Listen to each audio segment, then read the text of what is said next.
أعوذ بالله من الشيطان الرجيم بسم الله الرحمن الرحيم للرجال نصيب مما ترك الوالدان والأقربون وللنساء نصيب مما ترك الوالدان والأقربون مما قل منه أو كثر نصيبا مفروضا. ربط د مخکې سردار دی چې مخکې صورت کې د ابتدا نه وي چې د رشتہ دارانو په باره کې د الله نه ویریږئ، خپل ولي وپالئ. بیا وی یتیمانان هلکان چې دي هغو له مال ورکړئ، د هغو مال د خپل مال سره ګډوډ مه خورئ، په دغه باره کې د الله نه ویریږئ. بیا وی یتیمانان جنکۍ چې دي د هغو سره نکاح مه کوئ، هر کله چې تاسو د هغو سره انصاف نشئ کولی.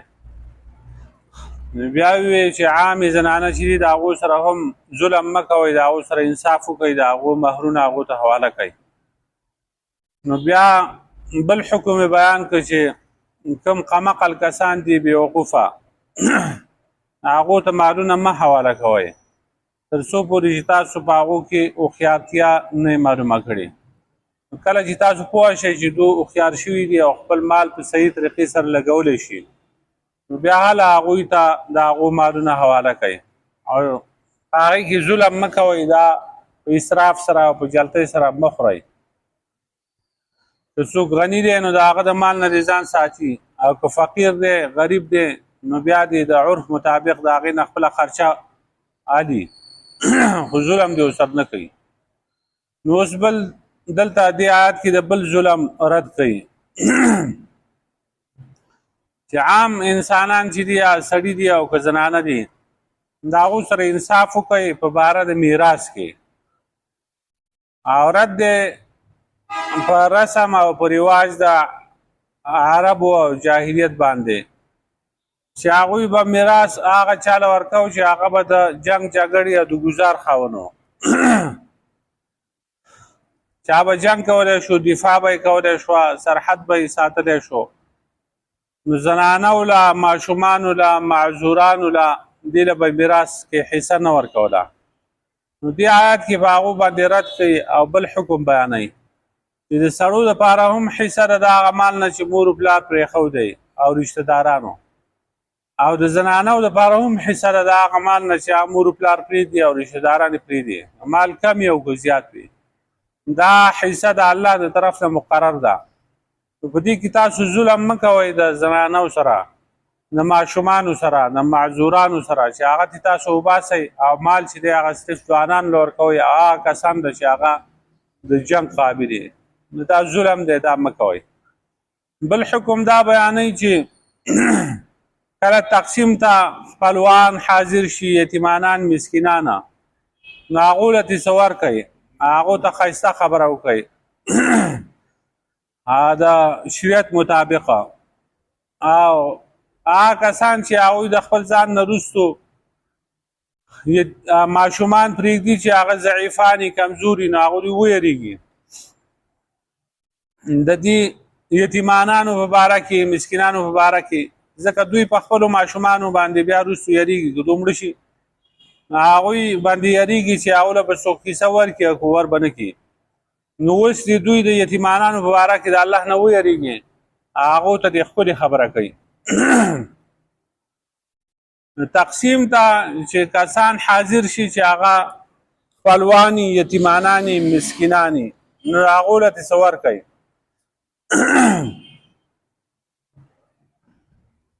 نو دا کسان دي چې د هغو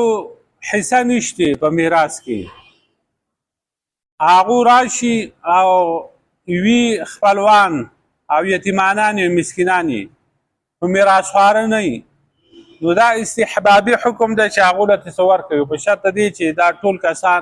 رضا وي، هغو له څه حصه ورکوي، ځکه هغو هم په تمه چې یاره دا مال تقسیمیږي نو کیدای شي موږ ته پکې څه میلاو شي. نو که په دې کې نابالغه کسان نه وي او ټول رضا وي نو ورکړي وله. او بعض علما وایي چې دا حکم چې دی دا منسوخ دی په آیت د میراث باندې وروستو ذکر کېږي. په هغې کې د ټولو رشتهدارانو خپلې خپلې حصې دي. د کوم کسان چې هغه حصهدار نه دي میراثخواره نه دي که هغو راشي تقسیم ته نو واجب نه دي په دې کسانو باندې چې هغو له څه ورکړي ځکه چې د هر سړي خپله حصه ده هغه ته به هغه خپله حصه په میراث کې میلاویږي نو کوم کسان چې هغه میراثخواره نه دي نو په دوی باندې دا واجب نه دي چې هغو له څه حصه ورکړي به هر حال خو د الله د دوی ویریږي د دغه یتیمانانو په باره کې او د مسکینانو د خپلوانو په باره کې که دا سړی سبا نه مړ شي او د ده نه ماشومان پاتې شي نو هغه به د چا په دروازه کې ولاړي نو څوک به هغه له څه شی ورکوي یا به نه ورکوي نو دی په هغو باندې یریږي په خپلو ماشومانو باندې دوستو نو اوس چې کوم دی ښه سلوک کوي د دغه یتیمانانو مسکینانو او د خپلوانو رشتهدارانو سره هغو ته دې ښه خبره کوي د عرف او د شریعت مطابقه او سمه خبره چېرې موږ تاسو له څه شی درکوو لیکن په دې باندې ټول خلق رضا نه دی ټول کسانه یا په دې کې چې کوم دی نابالغه دي نو د هغو حق موږ تاسو له نشو درکولی وغیره یا چې کوم دی هغو ته دې انتظار دی وکړي چې دا حصې تقسیم شي هر سړي ته خپله خپله حصه میلاو شوه د هغې نه وروسته د خپلې حصې نه هغو له څه شی ورکړي نو دا استحبابي حکم شو بیا فرمایي چې هغه کسان چې هغو د یتیمانانو مالونه خوري په ظلم باندې نو دوی په خپلو خېټو کې اور اچوي او ضد د چې دوی به جهنم ته چې کوم دی او لمبو والا اور ته داخل شي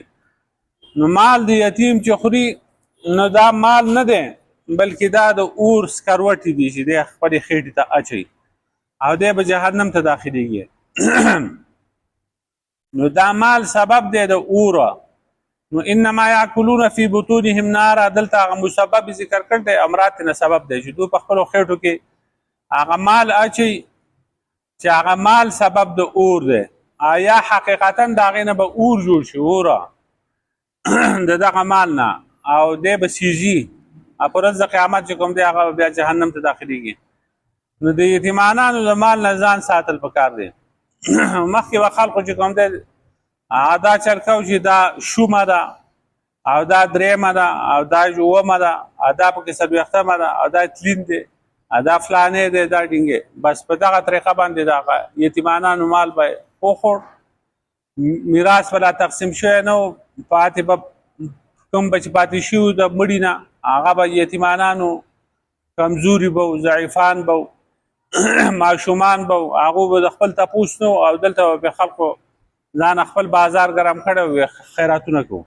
دا پکې شومه ده دا تلین دی دا فلان دی دا ډین دی نو د دې نه ځان ساتل پکار دی چې د یتیم مال لا تقسیم شوی نه نو د دې نه خیراتونه ادا نه کیږي او که هغه اجازت ورکړي هم او د هغه اجازت قبول هم نه دی څوک وایي چې موږ به د ده نه تپوس وکړو تپوس په ماشومانو اجازت چې دی هغه منظور نه دی اجازت نشي ورکولی ټولو نه اول هغه تقسیم د میراث دی د هغې نه وروسته بیا خیراتونه دي نو خلقو به دغه د یتیمانانو مالونه خوړل او خوشحالېده به ورته او به خیرات کوو راځئ زمونږ په علاقه کې یو مولي صاحب نو هغه پسې یو ښځه لاړه یو خاوند مې مړ دی او زمونږ کره یوه غوا ده یوه غوا او بل هیڅ شی نشته یتیمانان راته پاتې شو او اوس په دغه خاوند پسې خیرات کول غواړي نو څه وکړمه دا غوا خو به حلاله کړمه خو د دې پسې نور غنم او وریجې ادا پکار دي نو هلته یو سړی هغه به په سود باندې روپۍ ورکولې وایي چې لاړه شم او د هغه نه په سود باندې روپۍ راوالمه نو دا به جایز وي هغه ورته وویل چې خیرات دنه پاتې کېږي نو په سود به روپۍ نه راځي ځان ګناهګاری کفر ته ځان رسوي راواله روپۍ راواله نو هغه لاړه د هغه سودګر نه په سود باندې روپۍ راواخیستې په هغې باندې غنم او وریجې واخیستې او غوا یې ورپسې ذبح کړې یوه غوا وه د هغې نه هم خلاص کړه دا چل به یې کوه حدیث کې راځي نبي علیه السلام فرمایي چې د معراج په شپه چې زه بره وختمه نو په یو ځای کې موږ څه کسان ولیده چې د هغو غټې غټې شونډې وې د اوښانو د شونډانو په شانې او دغه شونډې به راښکې کېدي فرشتې ورته ولاړې وي هغه به یې ورله راښکلې او د خوله به یې وازوله او ګټې چې کوم دی هغه کاڼي دا سره شي د دوزخ په اور کې هغه به ورله په دې خوله کې واچول نو هغه کاڼی به ترې کته ووته نو ما د جبرئیل اسلام نه تاسو کو چې دا څوک دي. جبرئیل اسلام وی دا کسان دي چې د یتیمانو مال به په ظلم سره خوړه، دا کسان دي. نو یقینا کسان چې هغه د یتیمانو مال په ظلم سره خوري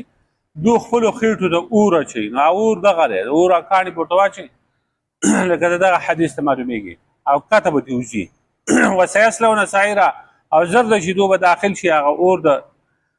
لامبو وارته د جهنم اور ته چې هغه جهنم چې د او قیامت هغه ډیر زر را روان دي. مخکې زمانہ چې لاړه هغه ډیر لري وته، کومه زمانہ چې را روانه ده دا ډیره نږدې ده. نو سيسلون ډیر زر د شدو به داخل شي سعيرا هغه اور ته چې هغه لمبي وهي. للرجال نصيب د پاره د سړو حصه د مما ترک الوالدان د هغه سنه چې پرې خو دي مور پلار د هغه مال نه چې پرې خو دي هغه مور پلار والاقربون او خپلوان او رشتہ دارانو وللنساء نصيب او د زنانو د لپاره حصه د مما ترک الوالدان د هغه مال نه چې پرې خو دي د دو مور پلار والاقربون د دو رشتہ دارانو مما قل منه او کثر د هغه مال نه چې کمی د دینه او زیات وي.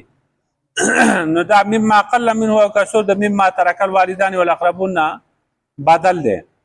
یو معنی ده نصیب مفروض ده حصه ده مقرر کړی شوی. نو سړو ته به هم حصه ملاویږي او زنانو ته به هم حصه ملاویږي. زنانه به د میراث نه محرومه کوي چې دو د جنگ جدل نه دي او دو د ټوپک او د توري د چلولو نه دي او دو د ګزار د کولو نه دي. نو دا به تی لري کو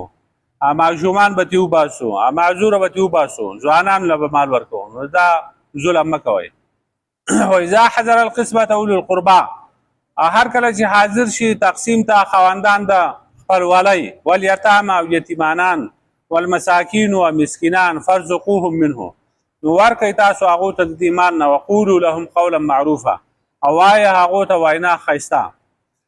د عرف مطابق د شریعت مطابق. وليخشى الذين لو تركوا من خلفهما او ودیریږي هغه کسان چې تفریق دي دوی د خپل ځان نه وروستو ذریة ماشومان ضعافا کمزوري خافوا عليهم چې دوی یریږي په هغوی باندې فلیتقوا الله نو دوی ویریږي د الله نه د نورو یتیمانانو مسکینانو د ماشومانو په باره کې. وليقولوا قولا سديدا او ودي ویدو وینا ښایسته او سمه او د حق سره موافقه. ان الذين ياكلون اموال اليتامى یقینا کسان چې هغه خوري مالونه یتیمانانو ظلما په ظلم سره انما ياكلون في بطونهم نارا یقینا دو خوري په خپل خېټو کې اور دو اچي په خپل خېټو کې اور وسيسلون سعيرا او زرد شدو به داخل شي هغه لمبو ولا ورته. ربنا ظلمنا انفسنا